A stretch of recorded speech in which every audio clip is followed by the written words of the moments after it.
네, 아쉬웠던 점은 보통 많이 말씀해 주신 게 너무 멀고 뭐 이동거리 이런 것들을 걱정을 해 주시는데, 사실 아이들이랑 몇 번 다니다 보면 아이들도 이제 그런 거에 익숙해지고 박물관 예절도 생기고 그런 부분은 크게 어렵지 않았어요. 오히려 이번 여행을 처음 계획할 때는 몰랐는데 가보면서 제가 느낀 아쉬움들이 많이 있었는데요. 우리나라의 국가유산과 유적의 관리가 이제 좀 자리를 잡아가는 단계인 것 같습니다. 그래도 국민들과 지자체의 관심, 예산, 뭐 그런 관리하는 시스템, 체계가 많이 필요하다고 느껴진 부분들이 많았어요.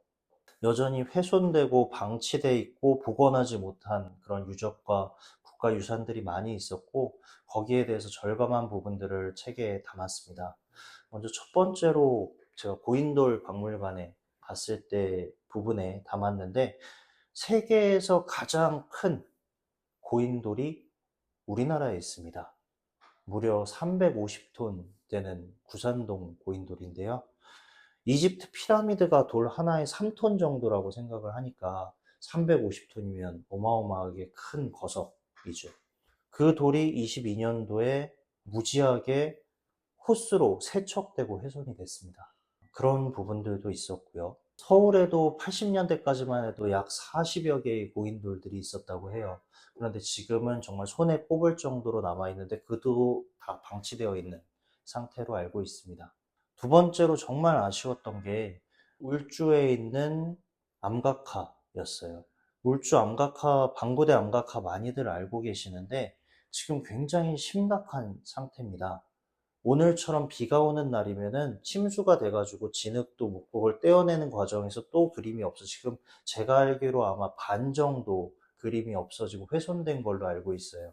근데 이 반구대 암각화는 세계에서 가장 오래된 포경 기록이 남아있는 중요한 것이라서 당장 세계문화유산이 될 수 있는 그런 수준의 국가유산이거든요. 근데 아부신벨 같은 경우에는 침수가 되자 분해해가지고 위쪽으로 이전 복원했는데, 저희 밤굴의 암각화는 계속 훼손되고 있음에도 그대로 방치되어 있는 상태입니다. 세 번째로는 백제 문화유적에 가리워져서 교과서에서만 계속 강조하고 있는 송국리 문화입니다. 부여 송국리에 가면은 뭐 송국리형 토기, 송국리형 집자리, 송국리형 문화에서 청동기에서 가장 중요하게 다루고 있는데, 사실 지금 가도 컨테이너 두 동만 있을 뿐이죠. 그래서 여기에도 정말 많은 관심이 필요한 것 같습니다. 마지막으로 창녕 비봉리에 가면은 세계에서 가장 오래된 배를 출토한 곳이 있어요. 물론 거기가 양수장 터여서 그 보관을 그대로 하기에는 어려운 상황인 건 맞지만, 중국 같은 경우에는 비슷한 경우가 있을 때 배가 있는 그 자리를 그대로 두고 주변을 둥글게 수중 박물관을 만들었어요. 그런데 우리나라는 지금 현재 유물들을 발굴한 팀이 우선권을 갖고 있는 것 같습니다. 그래서 다 국립박물관으로 가 있거나 아니면 대학박물관으로 옮겨 놓고 있죠. 그래서 현재 창녕 비봉리에는 진품 유물이 하나도 없습니다. 그 유물의 일부라도 현장에 놓는 것이 굉장히 의미가 있고 저희가 이 여행을 계속하는데도 큰 도움이 될 거라고 생각을 합니다. 이 질문은 저한테는 사실 굉장히 어려운 질문 중에 하나예요. 왜냐면은 다 저희 가족의 추억과 발자국이 담긴 곳이어서 10곳이 다 깊은 애정이 있고요. 두 번째 이유는 저도 다니기 전에 많이 엄선해서 다닌 장소들이기 때문에, 만일에 한국사를 꼼꼼하게 총정리하고 싶으시다면 저는 다 다니시기를 추천을 드립니다. 왜냐면 이 책에 구석기 유적이 세 군데가 나오는데, 역사 선생님이 저한테 그런 얘기를 하셨어요. 뭘 구석기를 세 군데나 다녀요? 근데 구석기가 사실 기원전 70만 년 전부터 해서 약 69만 년 정도 되는 기간이거든요. 그 69만 년 되는 기간을 세 등분했다는 거는 저로서는 사실 굉장히 큼직큼직하게 잘나는 거죠. 고선 사람들이 살았던 전기 구석기, 그다음 슬기 사람들이 살았던 중기 구석기, 슬기 사람들이 살았던 후기 구석기가 다 특색이 있고 다릅니다. 그래서 다 다니시기를 사실 추천해 드리고요. 신석기, 청동기 유적 박물관도 마찬가지인데 각각의 장단점을 제가 담았고 또 이곳에 대체할 수 있는 다른 견학지도 함께 담았습니다. 또 각 시기별 총정리에서는 여기에 대한 답도 추려서 정리를 했기 때문에 책을 보시면 좀 더 수월하게 결정하실 수 있을 것 같습니다. 이 중에서 이곳만은 제 책에서 그 느낌을 다 담지 못했기 때문에 꼭 가보셔야 된다라고 하는 곳을 한 곳씩만 소개를 드릴게요. 먼저 구석기 시대는 연천 정곡리 선사유적지입니다.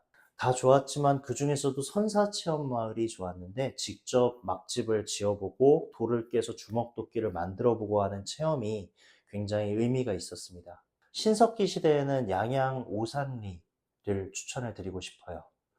물론 서울 암사동이 유명하고 여기도 전시가 잘 되어 있고 체험도 뒤처지지는 않아요. 저희는 여기에서 빗살무늬 토기도 만들어 봤습니다. 하지만 양양오산리를 우선 꼽는 이유는 신석기인들이 실제 살았던 그 터전이 너무 아름다워서 마음에 와닿는 부분이 있고 또 박물관도 그 신석기인들의 경이로운 기술력을 잘 표현을 해놨습니다. 마지막으로 청동기는 진주 청동기 문화박물관을 강력하게 추천드리고 싶습니다. 여기는 사실 큰 기대를 하고 갔던 곳은 아닌데 너무 놀랐어요. 실내, 실외 모두 다 정말 청동기를 잘 재현하고 싶다는 박물관과 화계연구사님의 그런 의지가 잘 보였다고 할까요? 그래서 그 건물의 기둥 하나, 청동으로 만든 기둥 하나하나에서도 그런 것들이 느껴졌습니다. 또 아이들이 전시물 볼 것도 굉장히 많고 처음에 입장할 때 고곡 모양으로 된 목걸이를 받아요. 그 목걸이를 전시물 앞에서 태그를 하면은 재미있는 또 체험을 할 수 있는 그런 요소들도 많이 있습니다. 계속 진행 중에 있습니다. 최근에는 강화도 만이산을 다녀왔고요.